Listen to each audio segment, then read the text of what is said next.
Hello, friends. Hope you're doing well.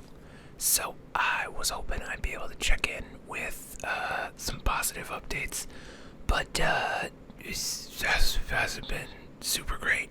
But the uptick is, it seems like every time I post a depressing update on this channel, it gets a pretty good amount of views relative to the other videos on this channel. So, kind of excited about that. With clickbaity titles about how my life kind of sucks right now. Yeah. So the fun, exciting update is it turns out my insurance company has just decided to drop me without any sort of notice or warning. I was at the pharmacy trying to pick up some medicine for my diabetes, and I use Costco as a pharmacy, and they send me texts when my prescriptions are ready, and it's nice because they tell me how much it's going to cost. And on the last two, let me read you what they were going to say. Where's it at? That's package or something else. Where is it at? So I have two medications for my diabetes. That's wow, I cannot see it. I wonder if I deleted it. Anyway, TLDR. One of them was going to cost me $1,100, and the other one was going to cost me $2,900. So for 3 months of medication, right about $4,000. And I'm like, okay, that's not doable. I could technically get there. I could pay for it, yes. But it would basically mean at that point, all of my money is going to medications and rent and groceries, which is it's not a sustainable thing, because it's I know I need new tires on my car. I know I need to get the brakes done on my car, and I'm trying to decide if I want to get a new car. And then obviously I have other bills, taking care of dog stuff and playing, doing any hobby whatsoever. So it's kind of that's not gonna be doable. But I went, and they were like, "Oh, your insurance has changed or something." And so I went, and I couldn't log in to my account, and I was like, "That's weird." And so I just bought two of the prescriptions that I have that are $10 each. And I was like, "Okay, wait, just give me those, and then I'll figure this out at home. I don't want to waste your time with at the pharmacy." And I go log in, and it's just my stuff's not on there. So I call the customer service number, and they were like, "Oh, it says you've been dropped." And I'm like, "Excuse me, I had insurance a couple months ago. Why was I dropped?" And they're like, "It says non-payment, and you were dropped January 1st. And I was like, "Okay, I don't know how that's possible, because I have used this insurance since January 1st, so you were just giving me free insurance. That doesn't make sense. And I have logged into my account, and every time I've logged into my account, this is the hiccup, is it said I owed no money." And I'm like, "How can I owe nothing? That's weird." And I think I just assumed it was a glitch, or that maybe I had set up ACH transfers or something. But I was talking to the customer service person, who was very nice, and was like, "Well, they send you one letter, and that's it. And apparently you didn't get that letter." And I was like, "Apparently not." And so at a certain point, they were still, that's the weird thing to me, is that if they dropped me on January 1st, I have been to the doctor twice and picked up medication twice with that insurance. So I'm wondering if I'm going to get a massive bill here, which wouldn't surprise me, a back payment from the insurance company, or if they're just going to write it off. And yeah, so I'm a little worried about that, because it's if I picked up meds twice and the meds were $4,000, that's $8,000 in back whatever that I'd have to pay them. And it's okay, that's gonna be an issue. So, but it's kind of on them for not telling me that I didn't have insurance, or refusing the, I don't know how that works. I know I don't hold any of the power in this situation, other than telling them to pound sand and then send it to collections, and then just being being like, well, it's gonna be a lot harder to buy a house then, I guess. Or I'd maybe deal with the collections company and be like, I'll give you half that. And if they say no, then I'll hang up on them, because fuck them. Alright, it's like not the honorable thing to do, but at the same time, it's like, I thought I had insurance this whole time. If I knew I didn't have insurance, if you had done anything to notify me, like not let me log into my account or send me an email or phone calls, like a letter in the mail, one letter, and I never got it. And if I did, I don't know. I probably just assumed it was nothing important, which is totally likely. It's like, because it used to be they would send me stuff all the time that were like explanation of benefits for like every time I did anything. Like if I picked up medication, if I went to the doctor, I'd get like 5 of those a month, and I just at a certain point just stopped opening anything from the health insurance company, which again feels like my fault. So I know I'm not at blame here, and I definitely should have called them when I saw that I owed $0. But I don't know what I think. I'm not blameless here. I probably should have been more adulting, but if it says $0, you're like, sweet, don't have to pay for this month, great. Or I already paid that. That's kind of my thought process. So that sucks. It sucks ass. But today, in about 10 hours, I'm gonna get on the phone with a health insurance person. We got a call scheduled. My girlfriend talked to this person to set up her health insurance. So hopefully this person will be able to help me out too. Yeah, so I'm a little anxious about all that and what that change is gonna be like, and if I'm gonna have to change doctors or all kinds of other bullshit with it, because the American health care system is a nightmare.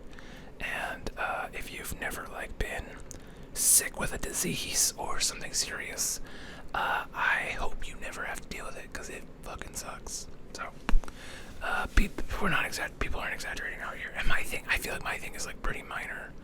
I was just like, I can't get my meds, so I have to eat really good right now because I've got no safety net, and even then my A1C is probably going up every day without the meds.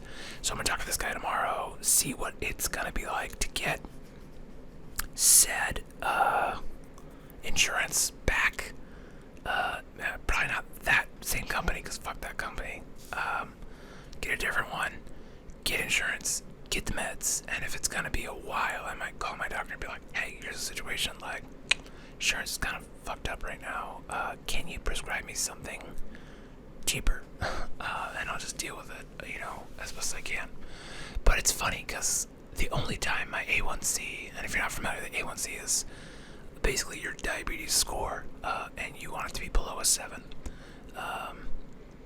The only time it's been below a 7 has been when I was on the cheapest drug, and I just was like, I'm just gonna eat good, and I just did low carb and fasting, and I got down to a 6.5 or something like that, which is pretty good. That's the pre-diabetic range. And if you're below, you want to be below 6.5. A 5 is the gold. You're doing great. If you got a 5, you're hard lining this shit. And you for all intents and purposes, if it's under 7, it's considered controlled. If it's under 6, you functionally don't have diabetes. You do, but you don't. Basically, all the long-term effects are just not really happening at that level. If your A1C is below a 6, you're controlled to the point where you're not damaging yourself. Whereas anything kind of in that 6 to 6.5, it's not good, but they think you're probably pretty safe. You'll probably die of something else before the diabetes gets you. And if you're over 6.5, you're slowly killing yourself. And the higher it is, the faster you're killing yourself. And right now mine's an 8. So obviously we're a good, and to bring that more into perspective, that means I need to lower my blood sugar by an average of 20 points per day to get that A1C from an 8 to a 7, and 40 points to get it from a 7 to a 6. So it was a pretty good amount to have to lower it by, and doing it obviously a lot harder. But, you know, just trying to not, it's really hard. I'm not gonna lie.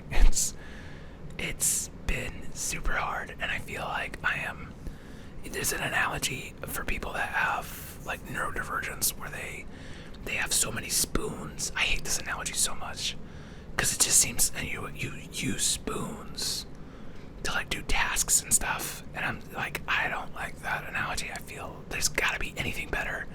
You think about like RPGs, like you have like mana or magic points or hit points, and you can only do so much, so many action points before your brain just like turns off and you can't do it. And I'm spending a lot of my action points like worrying about this shit that I have very little control over, and constantly, like, even though this has been like the busiest year where I'm making good money, the money, it feels like it comes in and goes right back out for various things, and you feel, and then I have credit card debt that I'm trying to pay off, and it's so frustrating to like send them money and then still not spend any money on the card, and it just, that balance feels like it's just stuck there because the interest is so high.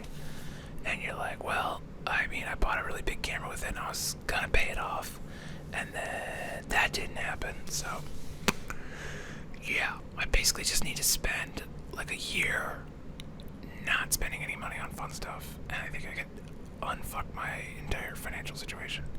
Or I could spend the rest of this year and just dominate YouTube stuff, because I feel like YouTube stuff, I feel like I'm near the ceiling of what I can do in terms of work volume. So charging more money, which is something I've really pushing myself to do because I'm very bad at that. But then also, I think the YouTube thing could scale bigger than the amount of work I can possibly do realistically.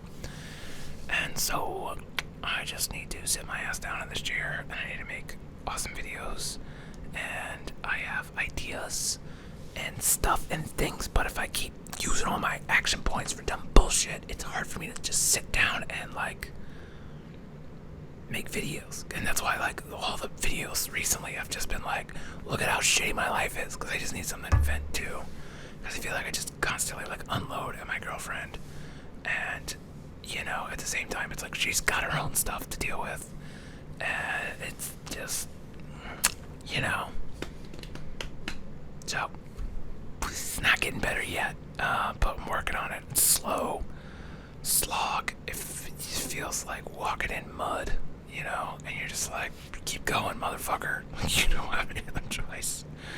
So that's where I'm at mentally.